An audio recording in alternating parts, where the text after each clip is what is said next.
falls, covers all.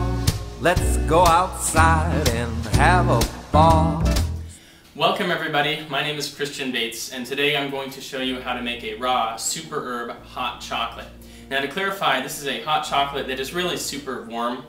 In other words, it's not going to be much above 120 degrees for all of you who are concerned about how raw this is going to be. The raw temperature kind of breaks down at that 150 degrees. That's the temperature that water usually becomes destructured. We're going to be mixing this hot chocolate with some of our favorite tonic herbs and raw quality foods and superfoods. We start here with our Vitamix blender. You can use any blender for this as long as your pitcher has at least 32 ounces. This one has 64 ounces. And we start with 2 cups of spring water. Now you could use really high quality filtered water, but ideally you go to your local spring, which you can find at findaspring.com. Now we're going to mix, we're making a nut milk first, by the way, as the base of our hot chocolate. We're going to mix with this about, and I'm improvising this whole thing. The whole thing is going to be recorded on this video, and adjacent to this video I will actually write down the recipe. But right now we're making a raw chocolate that's never been, raw hot chocolate that's never been made before. So this herbal tea here is still hot. I just made it. It's got reishi mushroom, it's got romania, all kinds of green herbs like horsetail and gynostemma, and several other herbs that we got from mountainroseherbs.com and some other places online. I'm going to pour about a cup here, so this thing's going up to just over 3 cups now. 2 cups spring water plus 1 cup hot tea. We're going to be adding a little bit more hot tea at the end, but for now I don't want this to get too hot because I'm going to be straining this and I don't want my hands to deal with too hot of a liquid. We got 1 cup soaked walnuts.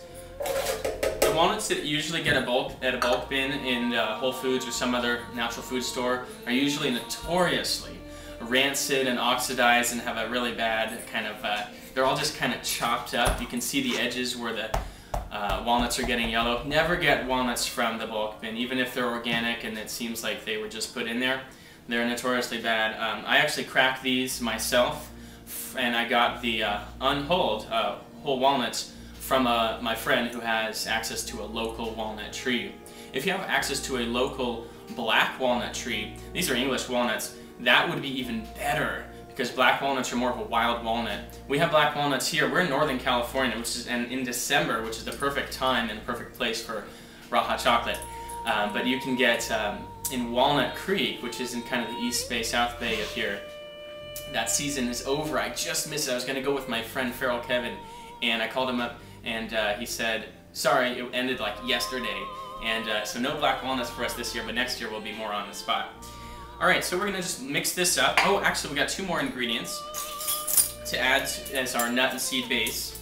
I'm going to put, let's see, I'm going to put about chia seed here, about a teaspoon of chia seed. Chia seed adds omega-3 fatty acids, so good for thinning your blood if you got inflammation, so good for your nervous system.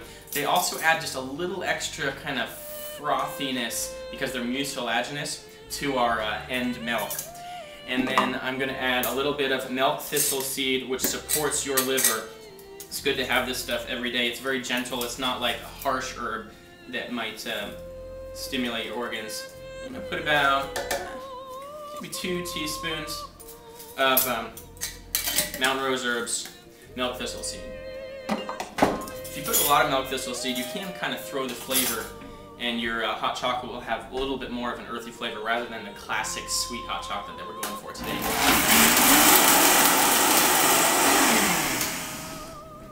Alright, so it's good to blend it for a while. I could have probably blended it even longer. I'm trying to make this in real time and not extrapolate on the ingredients too much so that you know that you can make this fairly quickly, hopefully in under 10 minutes. And we might be going to that about that time, but if you're not talking like I am and you got everything kind of prepped ahead of time, you can make this drink really fast. I am pouring this unfiltered nut milk into nut milk bags. Now I am having 3 nut milk bags, one inside of the other. If we just used one, that nut milk bag would have a very short lifespan. It would start to rip. But if we use 3, then all of our nut milk bags end up lasting longer, and if there are any holes that end up happening in between the nylon fibers, then one of the nut milk bags will prevent any globule fibrous bits from coming out. So you end up with the most filtered nut milk. And just because there's 3 nut milk bags, it doesn't make your nut milk take longer. By the way, it takes the same time. It's not like you have to squeeze more. In fact, you can squeeze harder and get away with it and not have to worry about ripping your bag. Right now we're going to just pour our nut milk bag right in, and we might want to just clean our blender just a little bit, just to make sure any of the fiber is not on there. And I like putting my hands in my food. My hands are always super clean. Now this is warm right now. This is above 90 degrees, which is the melting temperature of raw cacao. And if you're hearing any hissing sound right now, it's our superfood dog attacking our superfood cat back here, you guys. This is some partially melted raw cacao butter. This is the oil of chocolate in its raw state. This is my favorite oil. It's my favorite calorie source, with maybe the exception of olive oil. And it's my favorite ingredient for any sweet, non-savory recipe. So let's see, and it's good to put a lot of oil in this recipe because we're going to be balancing that cacao content with some cacao powder. Now I'm using a teaspoon here. I probably could have used a tablespoon. I'm going to put, let's see, I'm going to put 4 teaspoons, which is 1 tablespoon plus 1 teaspoon in here. And then next, let's see, I'm going to put the vanilla in. This is vanilla bean powder, so much better than buying vanilla beans, so much more cost effective as well. I mean, you get a whole pound of ground whole vanilla beans for a small fraction of the price you would pay for a whole pound of whole vanilla beans. And we'll put in, let's say I'm putting half a teaspoon in today. That's a good amount, not too much, because we want it to bring out the chocolate flavor. The vanilla flavor kind of mellows out the chocolate flavor, which is really good for some recipes. Kind of sweetens the recipe. Alright, here's the chocolate. Let's see, how many tablespoons should we put in here? I don't like making things that chocolatey because I like to be able to eat something without getting too stimulated.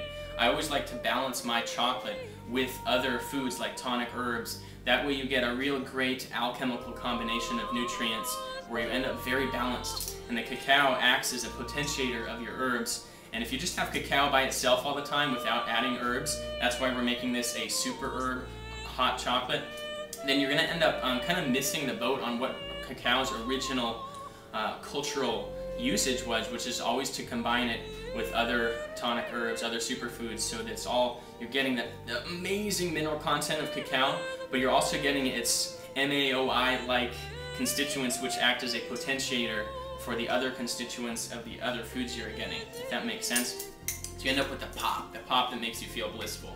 We're going to put, let's see, how about 2 heaping tablespoons of chocolate? You could probably put more because this is a hot chocolate and not just a cacao drink. Alright, we always need the salt, never forget your salt. I'm going to put in 1/4 teaspoon, maybe a little bit more than a 1/4 teaspoon of sea salt, Celtic sea salt. Maca, this is such a great constituent. I'm going to just estimate a 1/4 teaspoon of maca. Boom.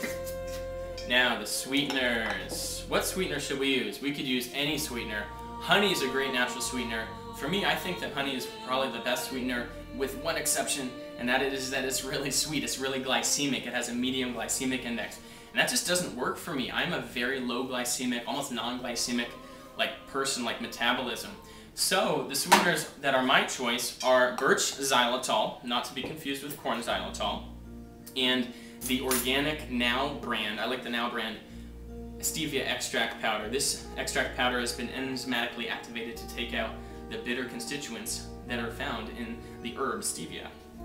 So let's start with the xylitol. We're going to put in, let's say, not too much. You can't sweeten your whole recipe with xylitol or else you have a stomachache. But if you just put a small amount in, no more than usually, it's always about 2 tablespoons max for a recipe because we always have 2 tablespoons worth of xylitol in our blood, in our whole body's cells. Xylitol is a naturally occurring sugar alcohol.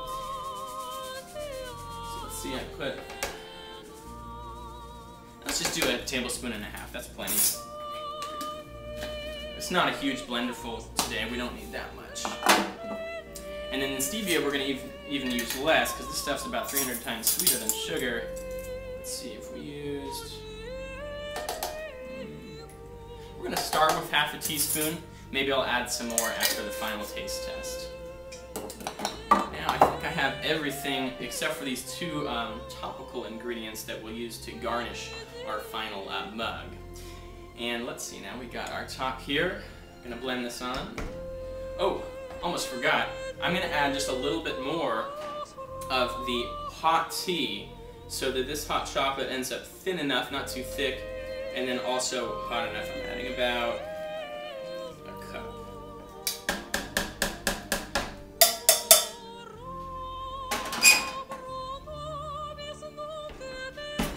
There we go.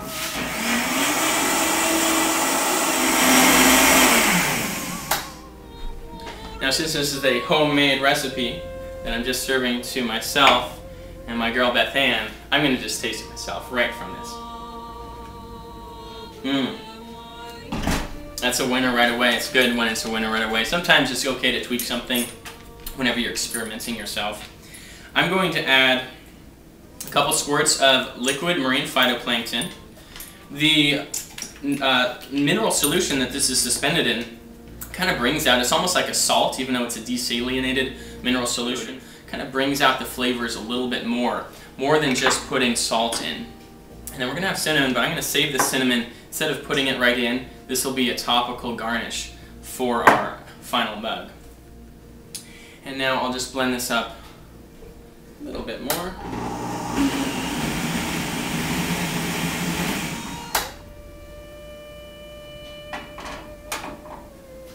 And we got a nice mug right here.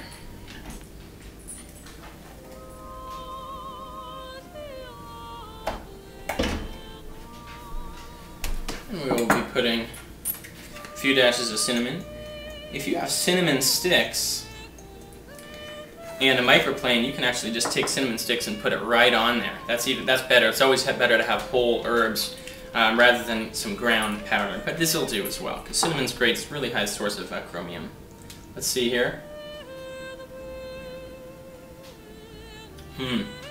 It's good. It's really good. You end up with a, hot chocolate you kind of want to sip, and it really warms your soul. Snow falls, covers all.